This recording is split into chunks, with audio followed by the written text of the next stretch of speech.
তো ঘোমটা তুলবো? यस ঘোমটা তুলবো? একদম তুলবো। বলো রিভান্ডে।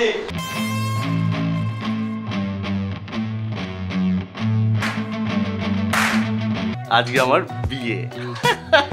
কিচ্ছু বলিনি, হবে মজা। শান্তিপুর রেজিস্ট্রি অফিসে যাচ্ছি বিয়ে করার জন্য।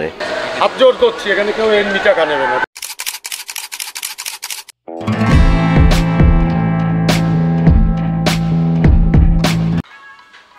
তো দেখো সিন কিছুটা এরকম, গত 28 তারিখ বৃহস্পতিবার আমি নিই একটা নতুন সাইকেলের ডেলিভারি, আর এখানে একটুখানি আমি টুইস্ট করেছি। আর আজকে আমার এই জার্নিতে যারা রয়েছে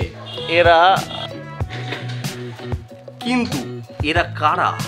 এরা হচ্ছে তারা যারা আমার লাইফের প্রতিটা সময়ে অসময়ে আমার সাথে থেকেছে। আর আজকে এই ডেলিভারি নেওয়ার সময় আমি যদি এদেরকে সাথে নাইনি তাহলে ভাই জীবনে বহুত বড় পাপ করে ফেলবো। কিন্তু আমি তো একটুখানি পাপ করতে চাই। জাস্ট এরকম দিনে আমি করব এদের সাথে একটা প্র্যাঙ্ক। কি প্র্যাঙ্ক? তো এরা লিটারালি কিচ্ছু জানে না যে এদের সাথে আজকে কি হতে চলেছে। আমি যেটা বলেছি সেটা হচ্ছে ভাই আজকে 4 হাত এক হবে। আর ঠিক এই কথাটা শোনার পরে এক্স্যাক্ট তোমার মনেই বা কি ভাবনা চিন্তা আসবে?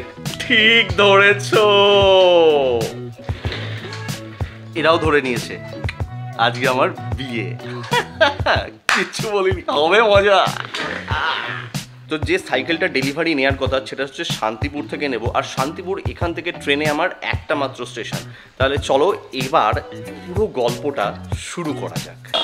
আমি একটু লজ্জা পাচ্ছি কিন্তু রীতিমতো। আজকে লজ্জা পাওয়ারই দিন, তো কন্টিনিউ। ট্রেনে আসার সময় কিন্তু 6টার জায়গায় 7খানা টিকিট কেটে আনতে হবে। ঠিক আছে, সমস্যা নাই। 5 টাকাই তো লাগবে। 5 টাকাই লাগবে, তার বেশি তো লাগবে না, এক্সট্রা 5 টাকা লাগবে।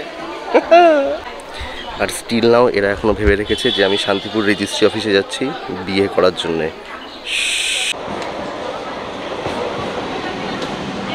সবাই সবাই সবাই আরাম করে বসেছো? সবাই আরাম করে বসেছো? সব ঠিকঠাক তো? মানে আজকে আমার এত বড় একটা কাজে যদি ওদেরকে ট্রেন ভাড়া করে না নিয়ে আসি, বগি ভাড়া করে না নিয়ে আসি, তাহলে এটা অপমান হয়ে যাবে আমার জন্য। ফাইনালি এই যে শান্তিপুর স্টেশনে, আর শান্তিপুর স্টেশনে ভাই কাজ হচ্ছে। হ্যাঁ, এই যে সব অমৃত ভারতের কাজ ফাজ হচ্ছে এখানে, বেশ ভালো। আমাদের শান্তিপুর স্টেশনে অমৃত ভারতের অন্তর্গত। এবার যে বিষয়টা সেটা হচ্ছে যে আমাদেরকে এবার যেতে হবে। সূর্যের ভীষণ তাপ, মানে বিশাল খুব জ্বলছে দাদার আজকে। সূর্য হিংসায় জ্বলছে আজকে, যেহেতু 4 হাত এক হতে চলেছে তাই সূর্য আমাদের জ্বলছে, হিংসাতে সূর্য জ্বলছে, তাই তো? দেখছে আর জ্বলছে, লুচির মতো ফুলছে কিনা জানি না, না ফোলাটা ভালো। তাহলে এবার বোঝা যাচ্ছে 4 হাত এক হওয়ার গল্প। দুটো হাত আমাদের সাথে ফ্রড। আমাদের মেন কথা 4 হাত এক যাই হোক না কেন, আমাদের খাওয়াটা ইম্পর্টেন্ট। কিন্তু এপ্রিল মাসে অনেক দেরি আছে। হ্যাঁ, কিন্তু নির্লজ্জ। আমি অ্যাডভান্স করে নিলাম, কারণ এপ্রিল মাসের 1 তারিখে সবাই বুঝে যাবে যে এপ্রিল ফুল চলছে। ঘোমটা তোলার জন্য তৈরি? তো ঘোমটা তুলবো? यस ঘোমটা তুলবো? একদম তুলবো। বলো রিভান্ডে। 4 হাত এক হয়ে গেল। এই যে 4 হাত এক হয়েছে, 4 হাত এক হয়েছে। এবার কা হলো?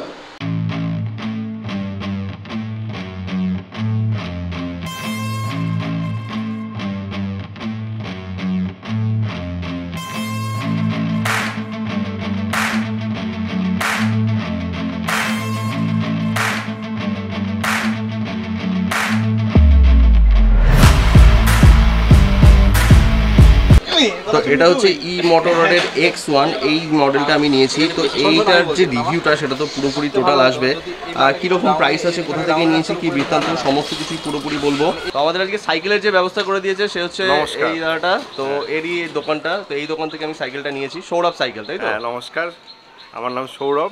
আর ভালো লাগলো, দাদার সাথে আগের থেকেই পরিচয় আছে অনেক। আর দাদার পেজটাকে লাইক করো, ফলো করে দিও, অবশ্যই সবার কাছে রিকোয়েস্ট। অবশ্যই। তো আর সবাই ফলো করো দাদাকে, অবশ্যই। আর ব্যাপারটা হচ্ছে যে যাই হোক, ভাইয়ের ব্যবহার কিন্তু ভীষণ রকম ভালো। তো আমি এখান থেকে সাইকেলটা নিলাম, একদম পুরো ভাবলাম হাতে, অনলাইনে নিয়ে যাচ্ছে, আমি ভাবলাম যে এখান থেকে নিয়ে একদম হাতে হাতে পেয়ে যাবো। তাহলে এই মুহূর্তে এই সাইকেলটাকে নিয়ে সব থেকে বড় সমস্যা কি? বড় সমস্যা হচ্ছে ট্রেনে উঠতে। ট্রেনে কি উঠতে দেবে আমাদের? হ্যাঁ, কেন নিয়ে যাবে? দেখা যাক। যদি এটা জানতে চাও যে এটা নিয়ে আমাদের ট্রেনে উঠতে দেবে কিনা, তাহলে আমাদের সাথে থাকতে হবে। আর ওই দূরে আমাদের সাইকেলটা যাচ্ছে, অমিতাভ সাইকেলটাকে নিয়ে যাচ্ছে। 50 টাকায় বলবো থেকে চলে আসলাম। সেটা খুশি আপনার, আপনি বুক না করলে সাইকেল চালিয়ে চলে যান। আরে রশিদে কি কেউ বেশি নিতে পারে? সাইকেল 40 কিলো বুক হয়, 40 কিলো। ওর নিচে বুক হয় না। ঠিকঠাক করে দাও। হাত জোর করছি, এখানে কেউ এমনি টাকা নেবে না, 10 টাকা। আপনি না করেন, আপনি চলে যান, আমি আবার সাইকেল চালিয়ে চলে যান। এই দেখো চার্ট কেন দেখেছি? চারটে এই যে এটা তো সে শুধু শুধু রাখে। আরে ট্রেনে উঠে 150 কিলোমিটার নম্বরে আয়। ওসব ও যেরকম খুশি নেওয়া যায় না পয়সা। 40 কেজি দেখাতেই হবে বাইসাইকেলের ওজন। ঠিক আছে। টিকিটটা নিয়ে নিলেন তো? টিকিট দেবেন, তারপরে টিকিট ছাড়া রসিদ লিখে লেখা করা देखो 1 से 50 किलो तक एक ही भाड़ा लगবে। 51 से ही সিস্টেম। এটার ওজন আচ্ছা, যদি আমি সাইকেল নিয়ে ট্রেনে সাইকেল তুলে ফেলেছি, এবার আমি যদি আমার ইয়ের সঙ্গে যদি এবার কম্পার্টমেন্টে টিটি দেখায়, তাহলে সে ফাইন করবে নাকি আমি তার সঙ্গে তখন? আরে যে ফাইন করছে ওতে ফাইন করা যাবে। ট্রেনে উঠলেও একই ভাড়া, আপনার তো কিলোমিটার আর 40 কেজি, এই তো হিসেবে। আর এই পাশে আমাদের সাইকেল, এই পাশে দেখো, এই পাশে ভেন্ডারে তুলে ফেলেছি। গরম এদিকে মারাত্মক লেভেলের পড়েছে, আর 180 টাকা দিয়ে আমরা টিকিট বুক করে নিলাম। এমনিতে চলে যেতে পারতাম, কিন্তু একটু লিগাল প্রসেসটা হওয়াটা বেশি ভালো। তো লিগাল প্রসেসে একটু যাওয়াটা আমার মনে হয় একটুখানি বেশি ভালো। হোক 180 টাকা, ঠিক আছে, সেটা কোনো ব্যাপার না। তোদের মনে আছে আমি যখন শান্তিনিকেতন থেকে ফিরছিলাম, মাত্র 50 টাকা। 50 টাকায় আমি ছিলাম। 50 টাকায় আমি ট্রেনে তুলে নিয়ে এসে একদম পুরো ফিরে গেছিলাম, মানে একদম লাগেজ এরকম। শান্তিনিকেতন থেকে ফুলিয়া পর্যন্ত 50 টাকায় একদম খুব দিব্যি মনে আছে বিষয়টা। আর এখানে একটা স্টেশনে 180 টাকা কেন নিল কে জানে। হবে কিছু কিছু গোপন তথ্য রয়েছে, আছে কিছু গোপন তথ্য আছে। তো ভাই ফাইনালি মোটররড X1 এই সাইকেলটা অনেকক্ষণ পরে চালাতে পারলাম। একটা প্রপারভাবে যে রাইড, সেই রাইডটা আমি এই মুহূর্তে নিচ্ছি। এই সাইকেলটা দেখার পরে এই সাইকেলটার যে নামকরণ সম্বন্ধে আমার যে প্রথম আইডিয়াটা আসে, প্রথম যে মাথায় চিন্তাটা আসে, সেটাই হচ্ছে ভাই এর নাম হচ্ছে চিতা। অ্যাকচুয়ালি কালার কম্বিনেশনের উপরে চিন্তা ভাবনা করে আমি এই নামটা আমি লিখেছি, এই যে এর নাম হচ্ছে চিতা। আর ভাই এর যে অ্যাক্সেলারেশন সেটা কিন্তু দারুণ রকম। এই সাইকেলটা নেওয়ার আগে অনেক কটা সাইকেলের আমি বেশ টেস্ট রাইড নিয়েছি, হিরো ইলেকট্রন নিয়েছি, হ্যান্ডমেড নিয়েছি, টাটার নিয়েছি, কিন্তু এর মধ্যে একটা যে বেস্ট পার্ট রয়েছে সেটা হচ্ছে এর ইনস্ট্যান্ট পিক আপ। মানে আমি যে কটা সাইকেল ধরো চালিয়েছি ইলেকট্রিকের, তো সেগুলোর মধ্যে একটা সমস্যা আমার কোথাও লেগেছে, সেটা হচ্ছে যে ইনস্ট্যান্ট পিক আপ। মানে ইনস্ট্যান্ট পিক আপ ব্যাপারটা কীরকম, মানে তুমি ধরো যখনই এই থ্রটলটা দিচ্ছ, সেখানে একটা 2-1 সেকেন্ডের একটা ডিলে তুমি খেয়াল করতে পারবে যে তুমি পিক আপটা দিচ্ছ এবং তারপরে সাইকেলটা কোথাও রান নিচ্ছে। কিন্তু এই মোটররড X1 বা মোটররডের এই সাইকেলগুলোতে আমার এই প্রবলেমটা আমি এখনও ফেস করিনি। আর রাইড করেও কিন্তু বেশ কমফোর্ট আমি ফিল করছি।